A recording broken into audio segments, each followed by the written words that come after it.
गायत्री महामंत्र एक बार मेरे साथ दोहराओ। ओम भूर्भुवः स्वः तस्य वितुर्वरेण्यं भर्गो देवस्य धीमहि धियो यो नः प्रचोदयात्।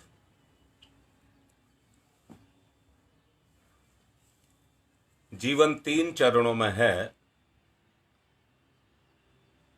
और 3 चरण बताइए आपको। गायत्री माँ के 3 चरण है, वो त्रिपदा गायत्री उसी को ही कहते हैं। ये नहीं पता, एक कार्यकर्ता मेरे से कह रहे थे क्या जीवन में मुक्ति मिल जाएगी। मैंने उनको कहा नहीं मिलेगी। तो वो कहने लगे क्यों? क्योंकि जीवन ही मुक्त है। जिसको हम ढूंढ रहे हैं वो ही तुम हो। जिसको तुम ढूंढ रहे हो वो ही तुम हो। मुक्ति तुमसे अलग नहीं है, तुम ही मुक्त हो। बंधन को तुमने स्वीकार कर लिया।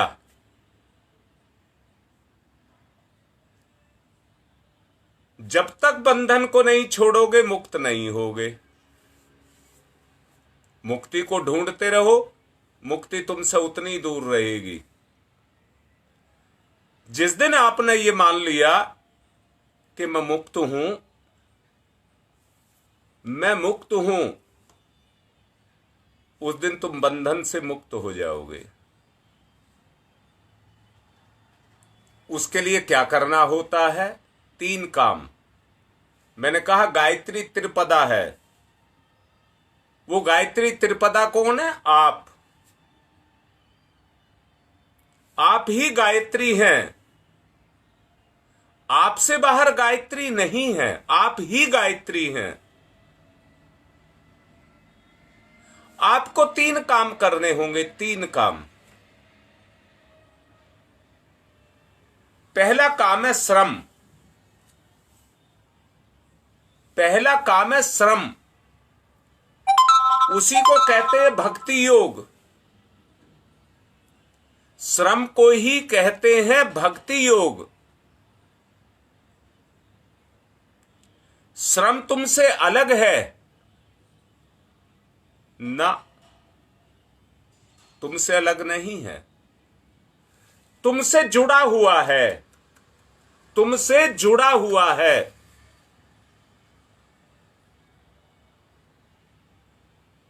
तुम्हारे साथ लगा हुआ है श्रम। अच्छा, मुक्ति चाहते हो पर कर्म में रस नहीं है। कर्म में रस नहीं है तो भक्ति योग कैसे पैदा होगा? सचेतन मन 2 ही काम कर्म की व्यवस्था को बनाता है। 2 रास्तों से, एक मन और दूसरा बुद्धि, या कहिए मन बुद्धि का सहारा लेकर के जो अपनी जरूरत है उनके अनुसार कर्म की व्यवस्था को बनाता है।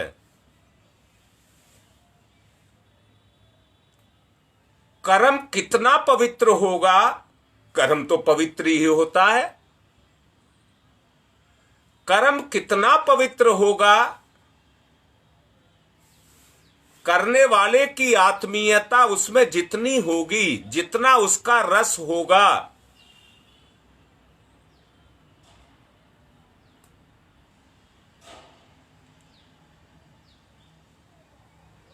भक्तों में जो सर्वश्रेष्ठ गिने जाते हैं उनमें से हनुमान जी का भी नंबर आता है। हनुमान जी ने कोई माला का जप नहीं किया ना, उन्होंने और कोई पूजा पाठ नहीं किया। उन्होंने केवल एक ही बात कहा, राम काज कीजो बिना मोहे कहां विश्राम। भाई शरीर के लिए खाते भी थे, सोते भी थे, मल विसर्जन भी करते थे।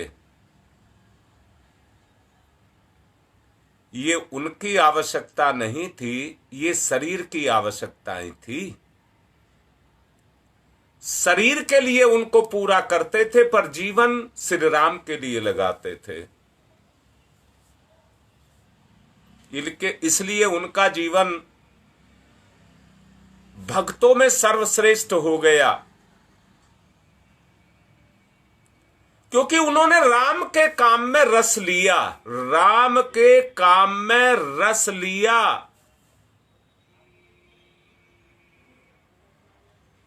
और जो काम किया वो मन से किया। जो भी काम किया वो मन से किया, रस लिया काम में। अब मैं आपसे कह रहा हूं, 3 सीढ़ी हैं। पहली सीढ़ी भक्ति योग कही गई, और दूसरी सीढ़ी है ज्ञान योग। ज्ञान योग,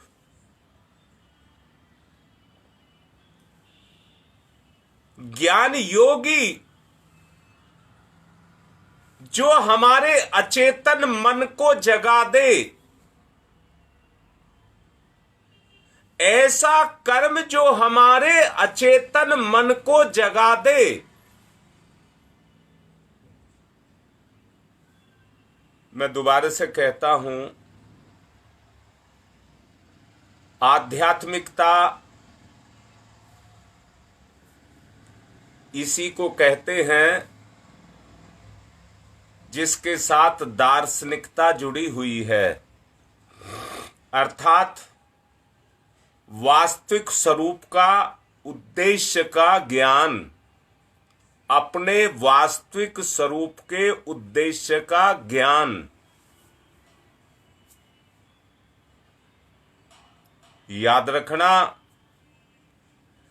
अगर आपके वास्तविक जीवन के उद्देश्य का ज्ञान हो गया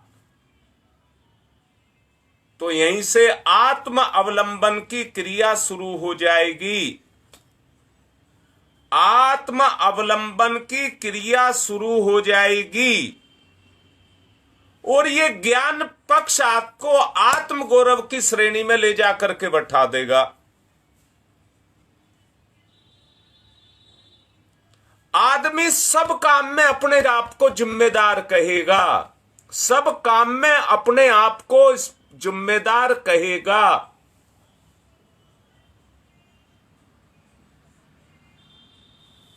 याद रखना, जितने उत्तरदायित्व को अपने कंधों पर लेगा, परिस्थिति और मनस्थिति उसकी वैसी ही बनती चली जाएंगी, और वैसी ही संभावना उसके जीवन के साथ में जुड़ती जाएंगी। इसको ज्ञान पक्ष कहते हैं, ज्ञान योग कहते हैं।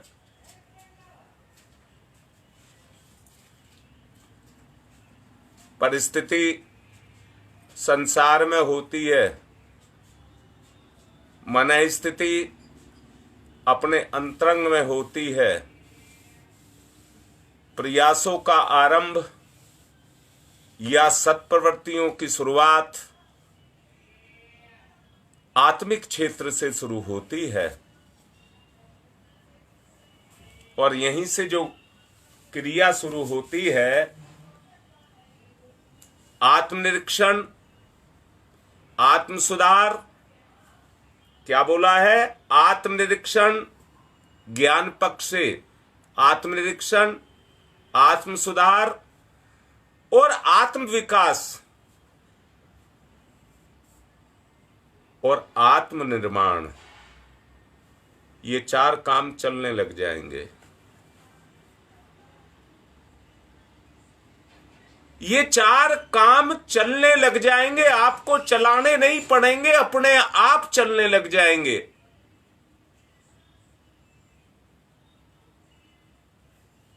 आत्मिक निवेदन कर रहा हूं। इसको दूसरा चरण या अचेतन मन, दूसरा चरण या अचेतन मन का जागरण कहते हैं। बहुत अच्छे से समझा रहा हूं।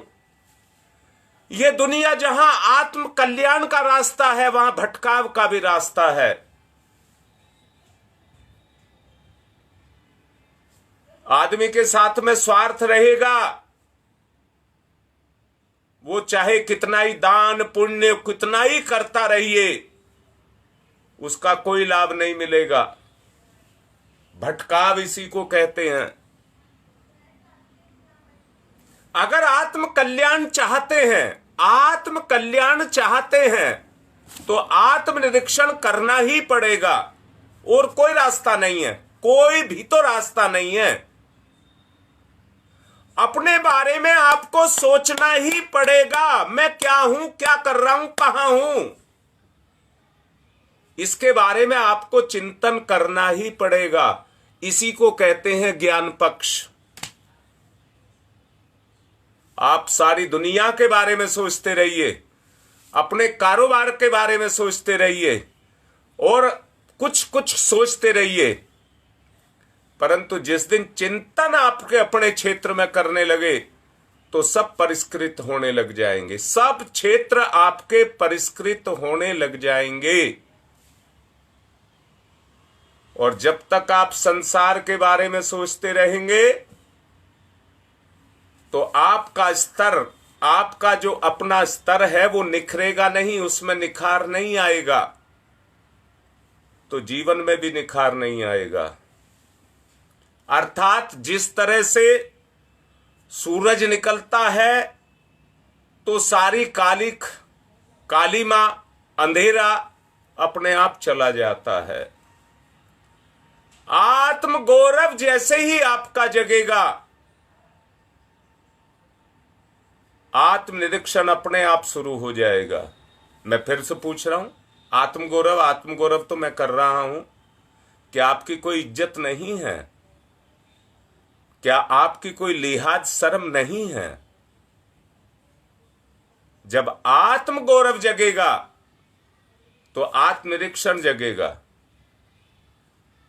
जो अपने अंदर कमियां हैं, वो निकलना शुरू होगी, आत्मनिर्माण होगा, आत्मविकास होगा, जीवन का उद्देश्य पूर्ण होगा। याद रखना, अपना दृष्टिकोण बदले तो परिस्थिति बदले। अपना दृष्टिकोण बदले तो परिस्थिति बदले। परिस्थिति तब तक नहीं बदलेगी जब तक अपना दृष्टिकोण नहीं बदलेगा। इसलिए सर्वांग पूर्ण अगर प्रगति को चाहते हो, तो उस तरह की व्यवस्था को आपको जुटाना ही पड़ेगा। अपना मूल्यांकन करिए, अपना निर्धारण करिए कि मेरी स्थिति क्या है। मैं फिर से कहूं, भौतिक क्षेत्र में अपने आप को दरिद्र कहने वाला, चाहे वो कितने ही संपत्ति, वैभव, मान सम्मान से नवाजा जाता हो, परंतु आत्मिक क्षेत्र में अपने आप को अगर कोई हे दीनहीन मानता है, मैं कहता हूं, जरा दोबारा से समझिए। एक आदमी ने वातावरण और परिस्थिति के प्रभाव से चुनाव जीत लिया और वो मिनिस्टर बन गया। राज्य सत्ता की पूरी बागडोर उसके हाथ में आ गई।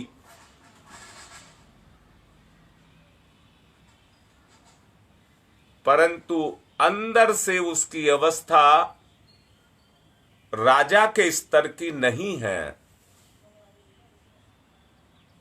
पद तो मिल गया, परंतु अपनी औकात कहिए, अपनी सामर्थ कहिए उस स्तर की नहीं है, तो उस बोझ को कैसे उठाएगा, उस जिम्मेदारी को कैसे संभालेगा। अर्थात उसकी योग्यता भी उसी स्तर की चाहिए जिस स्तर की वो जिम्मेदारी को ले रहा है। नहीं तो वो कर्म तो करेगा। जो शासन का पद मिला है उसके साथ जो लगे हुए दूसरे उसके कर्मचारी है, उनके साथ से वो अपने काम को तो कर लेगा, परंतु अपना स्तर वो ना होने के कारण वैसे निर्णय नहीं कर सकेगा, यानी कि आत्म गौरव को चमका नहीं सकेगा। समय काट जाएगा, समय काट जाएगा। अपना मूल्यांकन निर्धारण करने के लिए आपको जो भयंकर भूलें आप कर रहे हैं, उन भयंकर भूलों का सिलसिला आपको बंद करना पड़ेगा। ये ही जीवन में बदलाव का क्रम है, ये ही जीवन में बदलाव का क्रम है। मैंने पिछले दिनों कहा था, मेरा अनुष्ठान में आपको कोई दुख देना उद्देश्य नहीं है। एक ही उद्देश्य था कि किस तरह से मेरी मन स्थिति, परिस्थिति, वातावरण, इनमें बदलाव आए। सच को जानना, तुम नहीं बदलोगे, तुम्हारे प्रभाव से वातावरण बदलेगा और वातावरण का सहयोग तुम्हें मिलेगा, फिर तुम बढ़ोगे। मैं फिर से कह रहा हूं, समाज से व्यक्ति का निर्माण होता है, यानी कि व्यक्ति का निर्माण समाज से होता है, पर व्यक्ति समाज का निर्माण करता है। दोनों एक दूसरे पर टिके हुए हैं, दोनों एक दूसरे पर टिके हुए हैं। इसी तरह से आपका जीवन भी वातावरण पर टिका हुआ है और वातावरण भी आपके द्वारा ही निर्मित होता है। हमें उन परिस्थितियों को पैदा करना है जो हमारी साधना से हमारे अनुकूल हो जाएं और हमारे अनुकूल होकर के हमें उस रास्ते पर चलाएं जो रास्ता आत्म गौरव के निर्माण की तरफ हमको लेकर के जाता है। संपन्नों के साथ तुलना करने पर व्यक्ति विपन्नों जैसी स्थिति में चला जाता है। विपन्नों जैसी, क्योंकि तुलना किसके साथ की है? संपन्नों के साथ, दरिद्रों के साथ नहीं।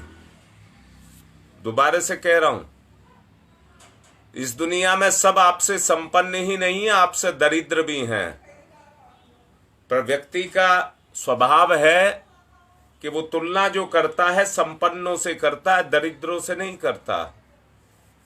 अब जब संपन्नों से तुलना करता है तो वो अपने आप को दरिद्र पाता है और उस बात को मान लेता है कि मैं तो संसार में गया गुजरा हूं, गरीब हूं, मेरी कोई अपनी निजी सामर्थ्य नहीं है। उसका अपना व्यक्तित्व उसी तरह का हो जाता है, आत्म गौरव भी उसी स्तर का हो जाता है। अगर आप अपने स्तर को ऊंचा उठाना चाहते हैं तो अपने श्रम से, अपने ज्ञान से उनको भी उठाना पड़ेगा कि जो दरिद्र बनकर के रह गए हैं। अपने अभावों को गिनते रहने से, दूसरों के अपकारों को सोचते रहने से अपनी स्थिति नरक में पड़े हुए के समान लगती है। हम अपने आप को नरक में पड़ा हुआ मानते हैं। शंकाओं, संदेहों, कुकल्पनाओं ये मस्तिष्क में हर घड़ी छाई रहती हैं और स्थिति ये पैदा होती रहती है, पता नहीं कौन सी मुसीबत हमारे ऊपर टूटने वाली है। ऐसी स्थिति में व्यक्ति कैसा रहता है? अशांत, अशांत। ये मैंने जो बात कही, मुझे ये बात इसलिए कहनी पड़ी कि अगर आज हम तीसरे चरण में जा रहे हैं तो उसके लिए हमें अपने आप को निर्मित करना पड़ेगा। और तीसरा जो चरण है, पहला चरण भक्ति योग, दूसरा चरण ज्ञान योग और तीसरा चरण है धर्म का, आचरण का। तीसरा योग है धर्म निष्ठा अर्थात कर्तव्य परायणता। धर्म निष्ठा अर्थात कर्तव्य परायणता, अपने कृत्यों की, उद्देश्य की ईमानदारी से संबंधित व्यक्तियों के प्रति वफादारी और उसकी करने की जो प्रक्रिया है उसकी जिम्मेदारी का समावेश किया जाए। मैंने अभी कुछ देर पहले ही कहा था,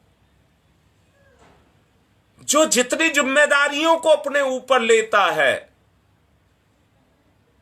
वो उतना ही महान बनता है, उतना ही महान बनता है। और जिम्मेदारी को लेने का मतलब है उसके साथ में आपकी अपनी निजी चेतना काम कर रही है। निजी चेतना के काम करने से कर्म के साथ वफादारी और जुड़ जाती है। अर्थात मैं जो भी कर्म करता हूं उसे पूरी पूरी ईमानदारी के साथ करता हूं। पूरी पूरी ईमानदारी के साथ जब कर्म को करता हूं, अंदर से समझ लेना, कोई चालाकी नहीं, कोई धोखा नहीं, कोई फरेब नहीं, अंदर से बिल्कुल स्पष्ट होकर के, स्वच्छ होकर के, निर्मल होकर के जब मैं कर्तव्य को करता हूं तो उसको कहते हैं कर्तव्य परायणता। और यहीं से आपके अंदर तीसरा चरण जागृत होता है, उसका नाम है धार्मिकता। उसका नाम है धार्मिकता। पूजा पाठ करने वाले को धार्मिक नहीं कहते हैं, तिलक छापा करने वाले को धार्मिक नहीं कहते हैं, धर्म की संस्थाओं के साथ जुड़ जाने वाले को धार्मिक नहीं कहते हैं,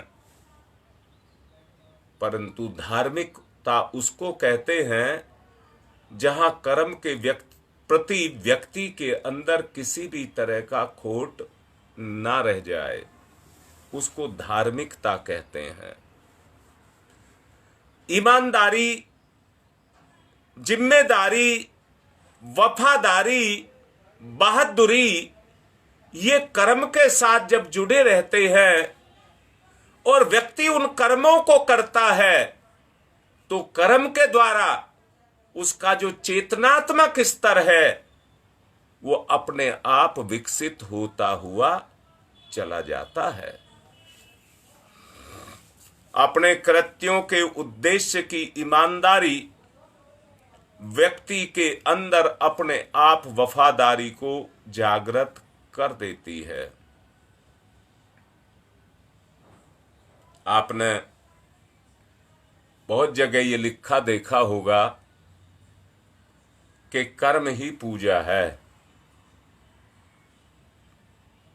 ये जो सिद्धांत है ये अक्षर अंशतः प्रमाणित है और सिद्ध है। यही व्यक्ति को उस रास्ते पर लेकर के चलता है जो व्यक्ति के सारे दागों को धोता है, सारे कलंकों को हटाता है। क्योंकि कर्म से ही किसी चीज का रूप साकार होता है। आपके पास कितना ज्ञान है बहुत अच्छे से समझ लेना। व्यक्ति के पास जब ज्ञान होता है और कर्म उस तरह का नहीं होता है तो व्यक्ति उस ज्ञान के कारण ही दुत्कारा जाता है। क्योंकि बोलता बोलता है, करता कुछ नहीं है। पर जब वही ज्ञान कर्मयोग बनने लग जाता है, जो सम्मान व्यक्ति को मिलता है वो व्यक्ति को नहीं मिलता है। मैं फिर से कह रहा हूं, ज्ञान को सम्मान नहीं मिलता है, कर्म के कारण ज्ञान को सम्मान मिलता है। आप लोग देखते होंगे, कोई व्यक्ति अच्छे कर्म करता है तो उसके गले में माला पहनाते हैं, गले में माला पहनाते हैं। गला इतने यहां है और इसके बीच में क्योंकि माला आकर के यहां टिकती है, तो वो इसको सम्मान है, ज्ञान को सम्मान है। परंतु ज्ञान को तो सम्मान है, पर तब तक नहीं जब तक कर्म में ना हो। जब तक कर्म में ना हो, अर्थात कर्म को करने के लिए, मैं फिर से कह रहा हूं, कर्म को करने के लिए 3 चीज चाहिए: ज्ञान, समय और श्रम। ज्ञान, समय और श्रम, 3 चीज चाहिए। आपको अपने जीवन में सफल होने के लिए 3 चीज चाहिए। पहला श्रम, दूसरी व्यवस्था और तीसरा संयम। तीसरा संयम। अब संयम से मतलब क्या है? इंद्रिय संयम। इंद्रिय संयम, इसी से धार्मिकता जगती है। इंद्रिय संयम से शक्ति का बिखराव रुकता है। चेतना का संबंध चेतना के साथ जाकर के जुड़ता है, जिससे चेतना को चेतना में रस आता है, अपनी चेतना को परम चेतना में रस आता है। और जितना रस जगता है, ये रस नहीं है, अपनी अंतर चेतना जगती है, अपनी अंतर चेतना जगती है। दोबारा से कह रहा हूं, भक्ति इसी को कहते हैं जो पसीने के रूप में, श्रम बिंदुओं के रूप में टपकती है, उसी को भक्ति कहते हैं। तन्मय होकर के उस कर्म का सम्मान करता है, साक्षात भगवान का जैसा उसको मानता है, तो वो कर्म योग ही भक्ति योग बन जाता है।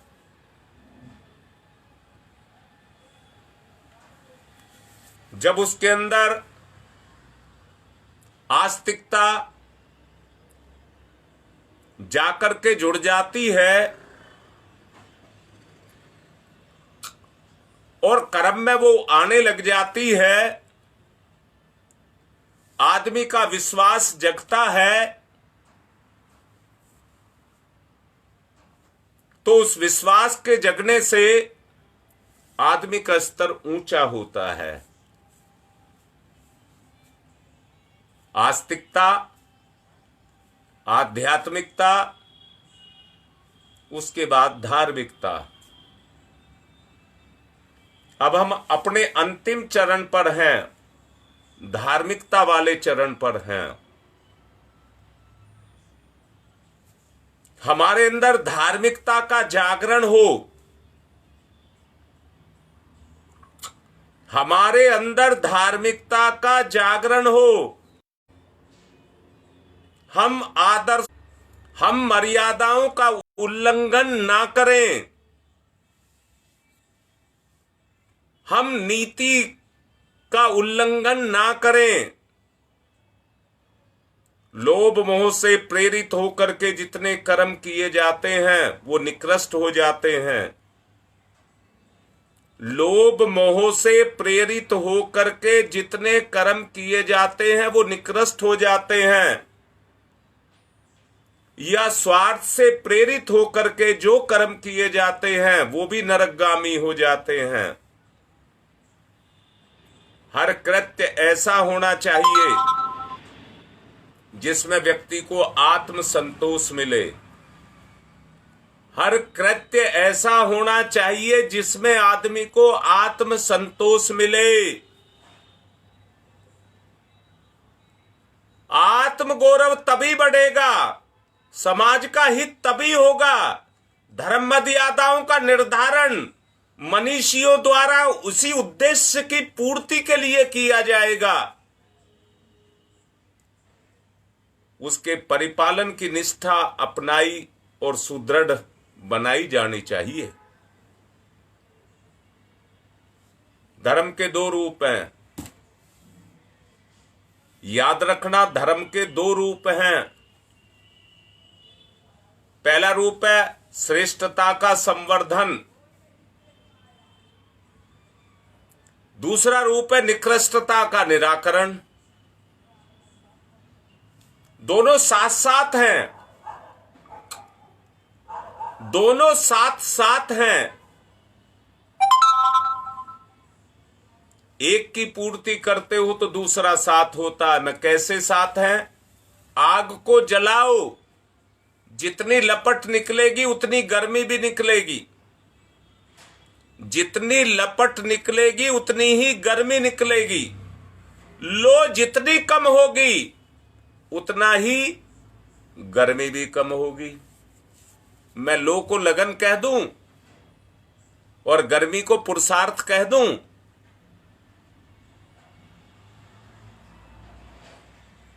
लो को रस कह दूं, आपका किसी कर्म में लो लग गई, आपको रस आने लग गया और आप कर्म करने लग गए। एक दूसरे की पूर्ति एक दूसरे से है। जैसे मैंने ये कहा कि आग की लपट ज्यादा निकलती है तो उसमें से गर्मी भी ज्यादा निकलती है। दोनों आपस में आकर के जुड़ गए, दोनों आपस में आकर के जुड़ गए। इसी तरह से धार्मिकता के दो भाग हैं, एक श्रेष्ठता का संवर्धन, दूसरा निकृष्टता का उन्मूलन, निराकरण। स्थापना और संवर्धन के लिए रचनात्मक प्रयास करने ही पड़ते हैं। पूजा पाठ से या भगवान से इच्छा लगाने से कोई फायदा नहीं है। जो शक्ति आप भगवान पर लगा रहे हैं कि ला मुझे दे दे, वो दरिद्रता की शक्ति है। किसी को देता है तो कर्म देता है। भगवान ने लेने के लिए दो देवता दिए हैं, हाथ। इनसे मांगिए जो आपको चाहिए, इनसे मांगिए। ये करते हैं पर ज्ञान के बगैर नहीं करते। ये करते हैं, काम तो ये करते हैं, अगर अंदर का संयम नहीं है तो कुकर्म करते हैं। अगर आपको सत्कर्म करना है, तीसरे चरण में अगर आपको जाना है, आज से तीसरा चरण धियो यो न प्रचोदयात शुरू हो रहा है, परसों पूरा हो जाएगा। 3 दिन 3 शब्द 1 चरण पूरा करने के आपको मिल रहा है। धार्मिकता, धार्मिकता, हमारे जीवन में धार्मिकता का बीजारोपण हो जाए, ऐसा रचनात्मक प्रयास हम करें। और उन्मूलन के लिए असहयोग, विरोध, संघर्ष की नीति अपनानी पड़ती है। इसके लिए क्यों अपनानी पड़ती है? आज का समय कलयुग का समय है।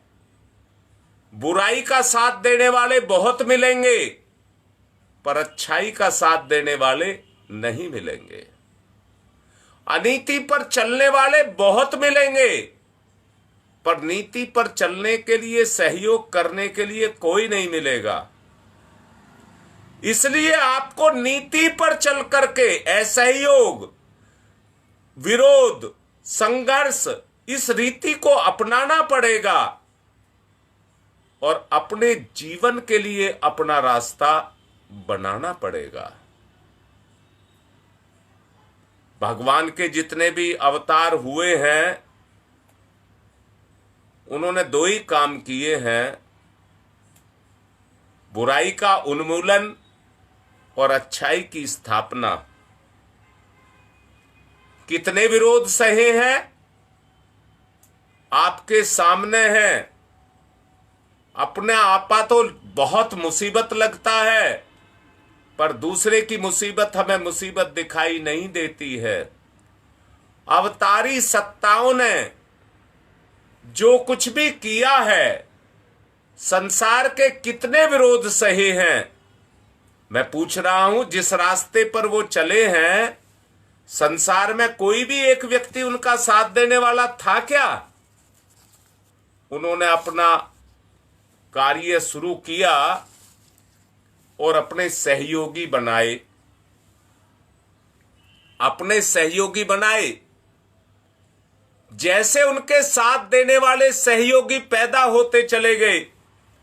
पिछले एक प्रवचन में मैंने सहयोग की बात कही थी। 3 बातें उस समय मैंने कही थी। 3 बातें कौन सी कही थी? एक बात कही थी नियमन की। नियमन की। भगवान नियामक है। नियामक से मतलब नीति का निर्धारण वो ही करता है, पर स्वयं पहले बनता है। उस नीति में जिसका निर्धारण उसने किया है, उसमें पहले खुद बनता है, फिर दूसरे को बांधता है। या कहो हम उसके अंश हैं, और अंश होने के कारण हमारा आचरण भी उसके अनुसार हो। अगर हमारा आचरण उसके अनुसार होगा तो दोनों का आपस में वैचारिक मेल हो जाएगा। कहिए भक्त भगवान का मिलन हो जाएगा। भक्त और भगवान का मिलन हो जाएगा। ये ही गंगा और यमुना का मिलान बिंदु कहा जाता है, जहां ज्ञान और कर्म दोनों आपस में मिलते हैं। वहीं त्रिवेणी सरस्वती के रूप में पैदा होती है।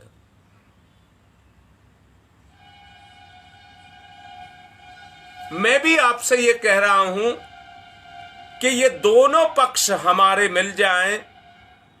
धर्म प्रेमी जहां कहीं भी होते हैं, वहां नैतिकता का सहारा लेते हैं, आदर्शों को अपनाते हैं, सदाचरण पर चलते हैं।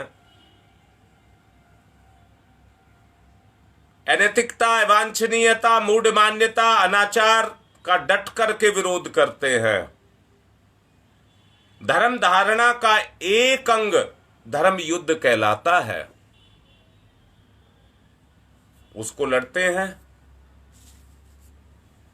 और लड़ते हुए अपने उस उद्देश्य तक पहुंचने की कोशिश करते हैं। जैसे मैंने कहा था कि पानी बरसता है तो हर बूंद अपना लिए रास्ता ढूंढती है। हर बूंद अपने लिए रास्ता ढूंढती है, और रास्ता ढूंढते ढूंढते जब निरंतर गति करती रहती है तो एक दिन जाकर के सागर के अंदर मिल जाती है।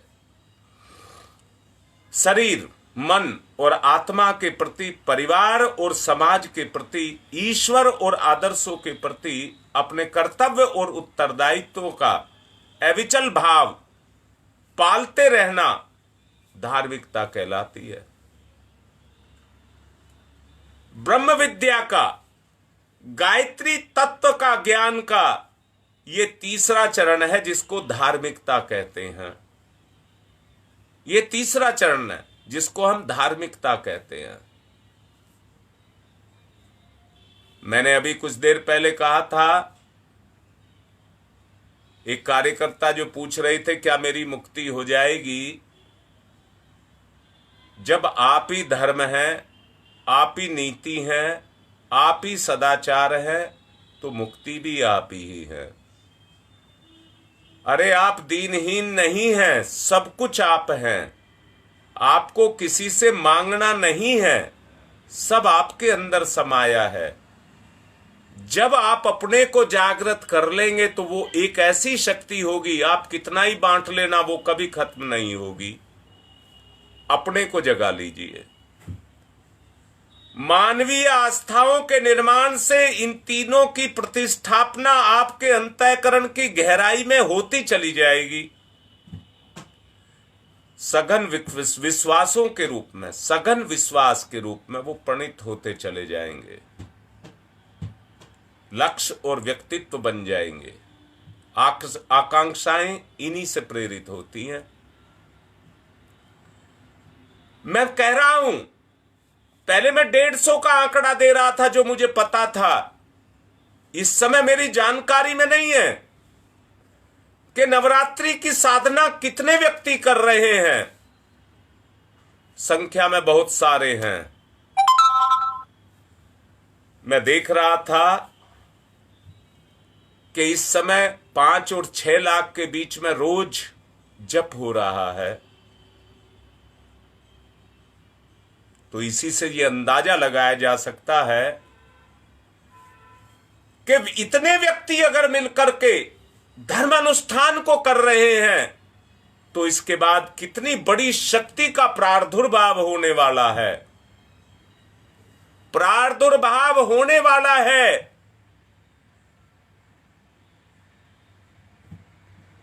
आस्तिकता, आध्यात्मिकता, धार्मिकता के साथ इन तथ्यों को जोड़ करके और इनका प्रयोग करके जनमानस पर के परिष्कार के उद्देश्य के लिए, उसकी पूर्ति करने के लिए हम इस लायक बन सकें, ये ध्यान रखना होगा, वरना कुछ होने वाला नहीं है। सहयोग को बटोरना होगा, सहयोग को बटोरना होगा, जन कल्याण की भावना को क्रियाशील करना होगा। इसी को गायत्री तत्व कहते हैं। ज्ञान में इन्हीं 3 त्रिविध धाराओं का समावेश आपको करना होगा। जब इसको आधार बना करके आप करते चले जाएंगे तो तीनों पक्ष, चेतना वाला पक्ष, ज्ञान वाला पक्ष और धार्मिकता वाला पक्ष, तीनों आपके अंदर सक्रिय हो जाएंगे। अगला अभियान यही होगा, अगला अभियान यही होगा। इसके तो 2 दिन बचे हैं, रविवार को पूरा होने वाला है। मैंने कहा था, बात बनाने के लिए बात तो कुछ भी आदमी कह सकता है, पर करने की बात जब आती है तो पता लगता है। आप में से ना तो किसी को रोग रहने देना, ना कलह रहने देनी है, ना कोई कष्ट रहने देना है। परिस्थिति और वातावरण को पवित्र बनाना है, आपको आगे बढ़ाना है। परंतु आपके बगैर नहीं हो सकता। आपसे कम हुआ कोई बात नहीं, आपसे कम हुआ कोई बात नहीं। शायद हो सकता है आपने अनुष्ठान की औपचारिकताई मंत्र जप का उद्देश्य पूर्ण किया हो, कोई बात नहीं।